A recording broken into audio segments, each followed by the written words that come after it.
এখানে এই কথা শুনে আমাকে অনেকেই খারাপ মনে করতে পারে, মানে অন্যভাবে নিতে পারে, নেগেটিভলি ভাবতে পারে যে শাকিব খানের বিরুদ্ধে চলে গেল নাকি এই ছেলেটা। এগুলা হিরোদের দোষ না রে ভাই, এগুলা অনেকেই ভাববে, অনেক হিরোর ফ্যান ফলোয়াররা ভাববে যে এই যে আমার হিরোরে খোঁচা মারছে। না, ব্যাপারটা এটা না। মেকার্সদের ঘিলুর অভাব, মেকার্সরা হচ্ছে ওইভাবে চিন্তাই করতে পারতেছে না, সৃজনশীলতা হারায় গেছে। এই ব্যাপারটা আসলে ইন্ডাস্ট্রিকে ক্ষতিগ্রস্ত করবে। এটা তো স্বাভাবিক, মানে আমি এটা এটা ভেবেই আমার খারাপ লাগে যে মানে কেন জিনিসপত্রগুলো এরকম হচ্ছে।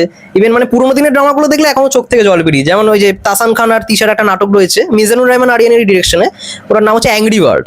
অ্যাংরি বার্ডের গানগুলো এত সুন্দর, প্রত্যেকটা গান আমি মানে লুপে আমার চলে। অ্যাংরি বার্ড নাটকটাও খুব ভালো একটা নাটক। যাই হোক, ওই পুরোনো নাটকগুলো একটু মিস করি, বা এখন সেরকম সত্যি কথা বলতে অত ওরকম গল্পের ধাঁচটা পাচ্ছি না। ব্যাপারটা হয় কি যে একটা একটা সময় থাকে, ওই সময় কি সবারই একটা পিক সময় থাকে। যেমন নিশো হয় নাটকে, আপনার নিশো নাটকে যখন ছিল তখন তার বয়সটার সাথে তার ক্যারেক্টার গুলো যেভাবে ম্যাচ করতো, সেই জন্য আমাদের কিন্তু এত ভালো লাগতো। এখন যদি নিশো যদি নাটক করতেই থাকে, আসলে তো সেটা তার সাথে যাবে না। দেখা গেল যে তারও বয়স হয়ে গেছে, কিন্তু এখন সে সেই কলেজ পড়ুয়া একটা ছেলের ক্যারেক্টার করতে পারবে, করলেও সেটা বেমানান লাগবে না? লাগবে, বেমানান লাগে অবশ্যই, নাটকে তো অবশ্যই। নাটকে তো তুমি সিজিআই এর ব্যবহার করতে পারতেছো না, ভিএফএক্স এর ব্যবহার করতে পারতেছো না। এই জায়গা থেকে কিন্তু হ্যাঁ হ্যাঁ, নিশো কিন্তু পারফেক্ট ডিসিশনটাই নিচ্ছে আমার মনে হয় সিনেমায় আসা। এটা তার একটা ভালো ডিসিশন। তা না হইলে দেখা যায় ধীরে ধীরে সে কিন্তু অন্য ক্যারেক্টারে ডাইভার্ট হইতে পারতো, হতো আর কি। আর তা না হলে ওটিটি কন্টেন্ট করতে হইতো আর কি বেশিরভাগ সময়। এটা ভালো ডিসিশন, অবশ্যই আপনার এটা ভালো ভালো ডিসিশন নিচ্ছে। দেখো এই যে মোশাররফ করিম কিন্তু ওইদিকে হাঁটছে। মোশাররফ করিম এখনো সেই স্কুলে যায়, এই ব্যাগ কাঁধে নিয়ে এগুলা করতে হচ্ছে তাকে। কেন? কারণ একটাই, সিনেমাতে সে ওইভাবে মন দিতে পারতেছে না। একটা করে, তারপরে 1 বছর পরে আরেকটা করে, আর নাটক করে সে হচ্ছে সংসার চালায়। এই একটা পরিস্থিতি আর কি। মোশাররফ করিমকে আমি অনেক মন থেকে শ্রদ্ধা করি, এইভাবে বলতে চাই নাই, বাট এটাই বাস্তবতা। মানে প্রত্যেকটা অ্যাক্টর অ্যাক্ট্রেসেরও তো দিন শেষে পরিবার আছে। দিন শেষে তার যে স্ট্যান্ডার্ড, সে যেভাবে মাসে 5 লাখ টাকা খরচ করে, 10 লাখ টাকা খরচ করে, এই স্ট্যান্ডার্ড বজায় রাখতেও তাকে ইনকাম করতে হবে। আর ইনকাম করতে হলে ওই বছরে একটা সিনেমা দিয়ে তার পোষাবে না। সো সেই জায়গা থেকে তাকে করতে হচ্ছে। ওইটা অ্যাটলিস্ট নিশো করতেছে না, এই জন্য নিশোকে একটা ধন্যবাদ। অনেক অ্যাক্টর এইভাবে এইভাবে হচ্ছে নিজেকে ওয়েস্ট করে। তারপর আমরা দেব শুভশ্রীর কথা বললাম, আমরা একটু 5 মিশালে আলাপ করতেছি দর্শক, অনেকদিন পরে একসাথে, তো আমাদের ভিতরে অনেক কথা, এই কারণে ভিডিও লং হয়ে যাচ্ছে, আর অনেক ধরনের কথা একসাথে হজগরল হয়ে যাচ্ছে, আপনারা একটু মানায় নেবেন। তো যাই হোক, দেব শুভশ্রী কথা বলতেছিলাম। দেব শুভশ্রী একটা নস্টালজিক ব্যাপার স্যাপার। এটা হচ্ছে বলে প্রকাশ মানে বুঝাইতে পারবো না। সঙ্গীত বাংলা ছিল ওই সময়, ছোট ছিলাম। 7-8 থেকে হচ্ছে একদম কলেজ লাইফ পর্যন্ত একটা বিশাল ক্রেজ তাদের ছিল। আমার সময়ের কথা বলতেছি। আর আর কি বলবো, রূপম তো আমার থেকে বয়সে একটু ছোটই হবে। তো আমি বলবো যে আমি জানি না রূপম ওই সময় কতটুকু ছিল, তোমার বয়স কত ছিল যখন হচ্ছে 2013-14? 2013-14 তখন আমি ক্লাস 3-4 আই থিংক পড়ি ওরকমই হবে। আমি হাই স্কুলে পড়ি তখন, আসলে আমি তখন 14-তে এসএসসি দিছি, আমি ক্লাস 10-এ পড়ি। তো যাই হোক, ওই টাইমটা আমাদের একটা প্রাইম টাইম ছিল, দেব শুভশ্রীরও একটা প্রাইম টাইম ছিল। ওই 10-এ মিলে 20 হয়ে গিয়েছিল। হ্যাঁ, অন্যরকম একটা ব্যাপার স্যাপার। আসলে আমি আগেও আই থিঙ্ক বলেছিলাম, মানে ধূমকেতুর সময় আমরা ইন্টারাকশন করেছিলাম, তখনও বলেছিলাম আমার প্রথম হলে গিয়ে সিনেমা দেখাই ছিল পরাঞ্জয় জলিয়া। দেব শুভশ্রীকে দেখেই আমার এই বড় পর্দার ইয়েটা শুরু হয়। আর পরাঞ্জয় জলিয়ারে গানটা যে ওরে বাবারে, আমাদের দেশে যে পরিমাণে হিট করছিল রে ভাই।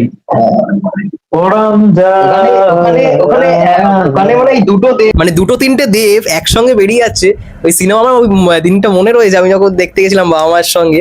মানে কি করে হলো, মানে একটা দেব এইখানে, আরেকটা দেব এইখানে, আবার আরেকটা দেব এইখানে, মানে 3খানা দেব একটা খানে, এটা কি করে? তারপরে একসঙ্গে মিলে ওটা নিয়ে আমি চিৎকার করে উঠেছিলাম, হলের লোকগুলো তাকিয়ে দিয়েছিলাম। আসলে নতুনত্ব ছিল এই ব্যাপারগুলো দেখে আমরা অবাক হইতাম। এখন এগুলো তো ব্যাকডেটেড লাগবেই, কিন্তু ওরা তো দেখাইছে ওই টাইমটাতে আসলে। আর ওই টাইমটাতে কি যে আমাদের কাছে ওয়ার্ল্ড ওয়াইড কন্টেন্ট কনজিউম করার মতো পদ্ধতিটা ছিল না, তো আমাদেরকে যা দেখানো হয়েছে আমাদের কাছে সেটাই নতুন লাগছে, তাই না? যেমন হ্যাঁ এটা ঠিক, এটা তো অবশ্যই। তখন ইন্টারনেটের তো অতটা তখন ইয়ে ছিল না, রেস ছিল না, তো সেটাও একটা দিক। হুম। হ্যাঁ, তোমাদের ওইখানে জিও আসছে কবে? ওই যে তোমাদের জিও, আমাদের জিও এখানে নামে জিও একটা সিম, জিও এসে 2017-তে, 16-17 সতেরোতে। টাইমটা। আমি যেটা মনে করি যে যে জিওর মতো যে টেকনোলজিক্যাল যে একটা বিশাল জাম্প করার ব্যাপার, এটা ঘটার মাধ্যমে কিন্তু আস্তে আস্তে ইন্টারনেটটা হাতের মুঠো এমন ভাবে আসছে যে এখন এমন কিন্তু ভাবে তোমাদের এসছে। কিন্তু নেটফ্লিক্স ছাড়া চলে না, এখন কিন্তু তুমি অ্যামাজনে কন্টেন্ট দেখো, এখন কিন্তু তুমি ওয়ার্ল্ড ওয়াইড কন্টেন্ট দেখো। কিন্তু ওই সময়টাতে Worldwide, সঙ্গীত হ্যাঁ। বাংলা ছাড়া উপায় ছিল না। ওই সময়টাতে সঙ্গীত বাংলা ছিল হচ্ছে মিউজিকের অন্যতম মাধ্যম, জি বাংলা, স্টার জলসা, আরো ছিল কিছু চ্যানেল, স্টার মুভিজ, এগুলোতে মুভি ছাড়া, এগুলোতে নাটক ছাড়া কিন্তু তোমাদের অন্য কোনো তেমন মাধ্যম ছিল না। এই কারণে ঠিক আমাদের এখানেও তাই। এই কারণে আসলে তাদেরও একটা বিশাল সম্ভাবনা ছিল, দেব বলো, জিৎ বলো, তারপর পরিচালক, যাদের কথা তুমি বলো, সবাই একটা সুযোগ পেয়েছিল। মানে এই টাইমটা কখনো ভুলবো না। আমরা স্কুলে যেতাম, ওই সঙ্গীত বাংলা, ধুম মিউজিক, এগুলো মানে গান দিত, হাওড়া ব্রিজ হতো সকালে, ওইগুলো শুনেই তো আমরা স্কুলে যেতাম। ওটা একটা আলাদাই দিন ছিল, এটা মানে কি বলবো। হাওড়া ব্রিজের ওই দিদির নামটা কি? আমার খুব ভালো লাগতো ছোট। মোনালিসা, হ্যাঁ, মোনালিসা, মোনালিসা। দারুণ, দারুণ, মোনালিসা, কি সুন্দর কথা বলতে। কি সুন্দর, কি সুন্দর! ওনার মতো কথা বলতে পারলে আমাদের দর্শকের অভাব হইতো না রে ভাই। যাই না হোক, আসলে আসলে ও, একটা moment সত্যি ছিল, আমার হ্যাঁ, খুব ভালো লাগতো। old is gold। হ্যাঁ, মানে পুরো সকালটা একটা স্নিগ্ধতায় ভরে দিত ওই হাওড়া ব্রিজ নামের ওই প্রোগ্রামটা। হ্যাঁ, আর সুন্দর সুন্দর গান দিত। তো সেই সময়গুলো আসলে হারিয়ে গেছে। আমি জানি না বর্তমানে আমাদের ওই সময় যে বয়সটা ছিল, ওই সময় ওই বয়সের ছেলেরা বর্তমানে এখন কি করতেছে, তারা কি আসলে, তারা এই যে মোবাইলে আবিজাবি দেখে, তারপর হচ্ছে তোমার কি বলবো, নষ্ট হয়ে গেছে না বর্তমান পোলাপান গুলা, এদিক সেদিক, এই ফ্রি ফায়ার, এই পাবজি, এই এইটা ওইটা, সব সময় ওইগুলো নিয়েই তো থাকি। আমরা ওইগুলো নিয়ে ছিলাম না তো। আমরা ওই যেটা তুমি বলতেছো যে হাওড়া ব্রিজ দেখতাম, আমরা ওই হচ্ছে সকালবেলায় টুকিটাকি গান দিয়ে শুরু করতাম, আবার রাতেও এরকম, মানে আমাদের বিনোদনের জায়গাটা ছিল হচ্ছে বাংলা কন্টেন্টের উপরে, বাংলা একটা আবহ সব জায়গায় তখন বিরাজ করতো। তো যাই হোক, আশা Right. করি আবারও ফিরে আসবে সেই সময়। তবে আবারও সেই সময় ফিরে আসতে হলে অবশ্যই নির্মাতাদের আরো অনেক বেশি নিজেদেরকে আবিষ্কার করতে হবে। সচেতন হতে হবে। আবিষ্কার করে, রাইট। মানে আমি একই জিনিস বারবার দেখিয়ে যাচ্ছি, বা এখন যেটা ট্রেন্ড হয়েছে, এটা দেখবে তুমি, এটা ফলো আপ নিশ্চয়ই করেছো, পুরনো কিছু কিছু জিনিসকে রিক্রিয়েট করা। অবশ্যই এটা ভালো জিনিস, আমি বলবো না এটা খারাপ খারাপ জিনিস না। এখন বলিউডে দেখছি ম্যাক্সিমাম গানগুলোকে, ভাই পুরোনো গানগুলোকে নিয়ে একটা হজবরলা করে নতুন একটা ভার্সন বানিয়ে মনে হচ্ছে ভাই সেই আগের ইয়েতে দর্শকদের নিয়ে যাবো। বাট এটা সম্ভব কখনো? তুমি দেখো না, রিসেন্টলি একটা এই ছবি এলো, এই বরুণ ধাওয়ানের একটা ছবি এলো, কি একটা বড় নাম, যাই হোক আমার মাথা থেকে বেরিয়ে গেছে। তো ওই সিনেমার মধ্যে দেখছি সালমান খানের একটা পুরোনো গান রাখা হয়েছে, আর বরুণ ধাওয়ান মানেই তো সালমান খানকে সবসময় ইয়ে করবে। এইটা মানায় আদেও? এগুলো এখন মানে সত্যি কথা বলতে দর্শক হয়তো নেবে, ভালো লাগবে, বাট আমার কোথাও কি এটা পোষায় না। ইভেন আমি কালকে যখন দেখছি, কালকে ককটেল 2 আমি দেখতে গেছিলাম, ঠিক আছে, ককটেল 2 সিনেমাটা আমি ভাবছি, আমি যখন 2013-14 ওই টাইমটা ককটেল বেরিয়েছিল, ককটেল যখন দেখি, কিছুদিন আগেও ককটেলটা দেখেছি শুধুমাত্র ককটেল 2টা আসছে বলে। মানে ককটেল এখনো দেখে ভাই মজা আসবে, তুমি বলবে যে এটা একটা সিনেমা, খুব ভালো একটা গল্প, কিন্তু ককটেল 2 একটা জগা খিচুড়ি এবং খুব বাজে একটা মেসেজ দেওয়া সিনেমা। মানে এত বাজে সিনেমা হবে আমি কল্পনাও করতে পারিনি ককটেল 2। রূপম, আমার কাছে যেটা মনে হয় যে ওই যে আমি শুরুতে বললাম না যে টাকার পেছনে ছোটা, মূলত উদ্দেশ্যই যখন থাকবে যে তুমি আগের সিনেমাটা যেহেতু হিট হয়েছিল, দর্শক লুপে নিয়েছিল, এই সিনেমাটাই, ওই সিনেমাটার নামটা শুধু ইউজ করো, আর বাদ বাকিটা দর্শক বুঝবে, দর্শক আমাদের সিনেমা ঝোঁকে পড়ে দেখবে, আমাদের ইনকাম হবে, পকেট বোঝাই হবে, ওই ওই ফর্মুলায় কাজ করে। এই কারণে সম্ভব না এত সহজে যে আগের সেই সময়টা ফিরে আসা। আগের সেই সময় ফিরতে হলে ওই সৃজনশীলতা ছাড়া আসলে কোনো বিকল্প পথ নাই। ঠিক আছে? এটাই তো বড় তো ভুল না। হ্যাঁ, হ্যাঁ, আমরা আমরা কামনা করি যে হচ্ছে প্রত্যেকজন নির্মাতা হিরো গুলারে ওয়েস্ট না করুক। এখন কিন্তু কিছু কিছু নতুন মুখ আসতেছে, যেমন আমাদের দেশে কিন্তু মাসুদ রানা নামে একটা সিনেমা আসলো। মাসুদ রানা ক্যারেক্টারটা যে প্লে করছে, সেই ছেলেটার নাম হচ্ছে রাসেল রানা। ছেলেটাকে দেখলে এইটুকু তো অ্যাটলিস্ট বলাই যায় যে ছেলেটার হাইট, চেহারা, তারপর হচ্ছে ওভারঅল আউটলুক একটা হিরোর মতোই। এখন তাকে দিয়ে যদি আমি গার্বেজ সিনেমা মেক করি, আমি দেখছিলাম ওই মাসুদ রানা ছবিটায়, হ্যাঁ ছবিটা দেখছি অর্ধেক শর্ট দেখি এআই দিয়ে করেছে, টিজার ট্রেলারটা আমি দেখছিলাম, এআই শর্টস অনেক ইয়ে করেছে। না এই সিনেমাটা আসলে আমি এখনো পর্যন্ত দেখতে পারি নাই, বাট এই সিনেমাটা সম্পর্কে আমি একদম অন স্পটে গিয়ে খোঁজ খবর নিয়েছি। সিনেমাটা যেহেতু কাজী আনোয়ারের লেখা, মাসুদ রানা উপন্যাস অবলম্বনে, তো এখানে আসলে একেবারেই গল্পের দিকটা দুর্বল হওয়ার কোনো মানে সম্ভাবনা নাই। তবে সমস্যাটা হচ্ছে যে মেকিং আসলে পরিচালকের উপর নির্ভর করে, প্রযোজনা সংস্থা সেটাকে কতটা সাপোর্ট দিল অর্থনৈতিক ভাবে সেটার উপর নির্ভর করে। ওই যে তুমি যেটা বললা যে সিজিআই ভিএফএক্স, এই সমস্যাটা এটা তো আসলে দৃষ্টিকটু লেগেছে। আর একটা ব্যাপার যেটা যে এত সময় পেয়েছে এই সিনেমাটা তৈরি করতে, তারা বিশাল সময় পেয়েছে, সেই অনুযায়ী আসলে তৈরি করতে পারে নাই। আর যত বাজেটের কথা তারা বলে, এত বাজেট দিয়ে এর থেকে ভালো কিছু আউটপুট দেওয়া তাদের উচিত ছিল। যাই হোক, তবে আমি বলবো যে এখনো শেষ হয়ে যায় নাই এই ছেলেটার সম্ভাবনা, সবে তো শুরু। তো এই ছেলেটাকে পরিচালক প্রযোজকদের একটু নজরে রাখা উচিত, একটু সময় সুযোগ দেওয়া উচিত, প্রপার ভাবে প্রেজেন্টেশনের মাধ্যমে তাকে দাঁড়া করানো উচিত, যাতে করে ভবিষ্যতে পাইপলাইনে, এই যে পাইপলাইনে এখন থেকে তৈরি হয়ে হয়ে ভবিষ্যতে গিয়ে শাকিব খানের মতো একটা অডিয়েন্স তার হয়। আমি কেন বলতেছি এই কথাটা, কারণ আমাদের সিনেমা ইন্ডাস্ট্রির স্বার্থে বলতেছি না। শুধুমাত্র চিন্তা করলে হবে না যে ওরে বাবা শাকিব খান চিন্তা করতেছে তারে, না, শাকিব খান এটা জাস্ট একটা উদাহরণ। আমাদের ইন্ডাস্ট্রি তখনই টিকে থাকবে যখন শাকিব খানের মতো আরেকজন আসবে। যদি না আসে তাহলে ইন্ডাস্ট্রির কপালে শনি আছে। ঠিক আছে, শুধুমাত্র ওই আপনার এক ধরনের সিনেমা দিয়ে, আর্ট ফিল্ম দিয়ে সিনেমা চলে না। সব ধরনের সিনেমা দরকার, বিশেষ করে কমার্শিয়াল মাস অ্যাকশন ধরনের সিনেমাগুলো দরকার ইন্ডাস্ট্রি টিকিয়ে রাখতে হবে। তো দরকার আছে এই ছেলেটা। তারপর হচ্ছে এবিএম সুমনকে তো একবার ওয়েস্ট করে ফেলবে। ওর তো বয়স শেষ হয়ে যাচ্ছে, ওর দিকে কেউ তাকাচ্ছে না, কেউ তাকাবেও না। পিএম সুমন আই থিঙ্ক একটা ভালো ক্যারেক্টার পেয়েছে সোলজার সিনেমাটা, মানে আমি শুনছিলাম এই সোলজারে সাকিব ভাইয়ের সঙ্গে এবিএম সুমন নাকি ওই শেষ সিকোয়েন্সটা থাকতে চলে, আমি দেখছিলাম, আমি খবরই দেখছিলাম এটা নিয়ে। আমি হ্যাঁ আমি এটা নিয়ে যার জন্য বলতে যাচ্ছিলাম যে এবিএম সুমনের কি হলো। তারপরে দেখছি এবিএম সুমন নাকি সোলজারে থাকতে চলেছে, এবং সাকিব খান ভার্সেস এবিএম সুমনের একটা ফাইট সিকোয়েন্স এখনই ওটা থাইল্যান্ডে নাকি শুট হচ্ছে, মানে সোলজারের যেই অংশটা বাকি ছিল। এটা এটা এটা দারুণ একটা বিষয়, আমি তো জানি না, সিনেমার খোঁজ খবর রাখতেছি না। না, এটা যদি সত্যি হয় তাহলে তো ভালো, একটা বিশাল বড় উদ্যোগ, ভালো উদ্যোগ। কারণ এবিএম সুমন এটা, হ্যাঁ, ভালো বিষয়। তবে এখানে আরেকটা বিষয় আছে, সেটা হচ্ছে যে শাকিব খানের সিনেমাগুলোতে গল্পের ডেপথ কম থাকে, এই কারণে অন্যান্য ক্যারেক্টার থাকলে তারা ওভারশ্যাডো হয়ে যায়।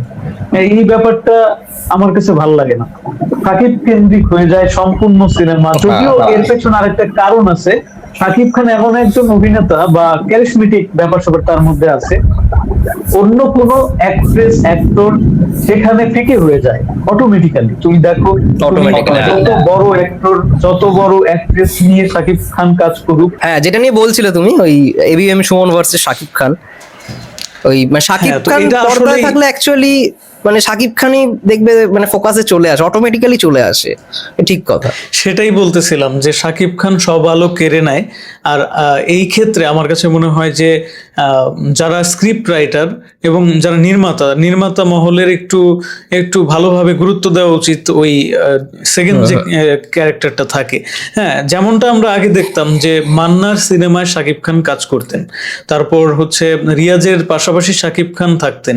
তো আমার মনে হয় ওই সময় গল্পটাও ওইভাবেই লেখা হইতো, যাতে করে সেকেন্ড লিড হিসেবে যাকে নেওয়া হবে সে যেন একটা সুযোগ পায়, একটা যেন সুযোগ আসে তার জীবনেও, যে এই সিনেমাটার মাধ্যমে দর্শকের মন জয় করে নেওয়ার যে ব্যাপারটা, তো ওইটা আমার মনে হয় এখনকার যে হিরোরা কাজ করে, ইনক্লুডিং শাকিব খান, দ্বিতীয় কাউকে ওই সুযোগটা তারা দিচ্ছে না। তুমি যাই বলো, এখানে এই কথা শুনে আমাকে অনেকেই খারাপ মনে করতে পারে, মানে অন্যভাবে নিতে পারে, নেগেটিভলি ভাবতে পারে যে শাকিব খানের বিরুদ্ধে চলে গেল নাকি এই ছেলেটা।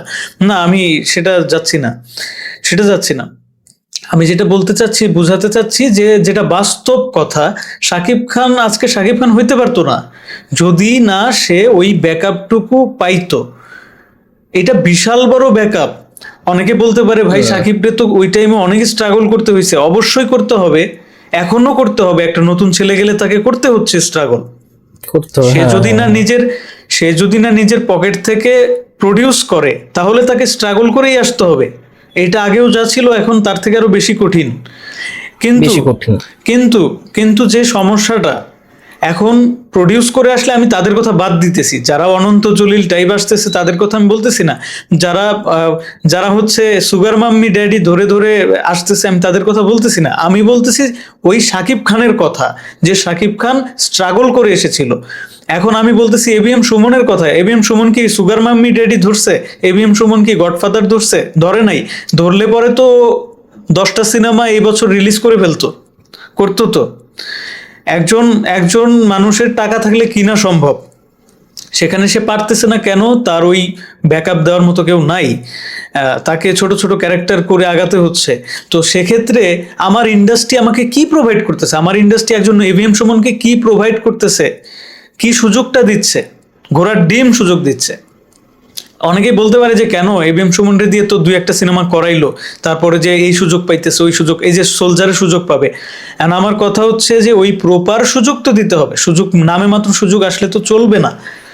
2টা সিন করবা, তারপর মরে যাবা, 2টা সিনে দেখাবে তোমাকে শাকিব খানের নামের পাশে থাকবা তুমি, হইলো কিছু? শাকিব খান বাধা সিনেমাটা করছিল, তুমি দেখছো কিনা আমি জানি না, আমার দর্শকের মধ্যে অনেকেই দেখছে।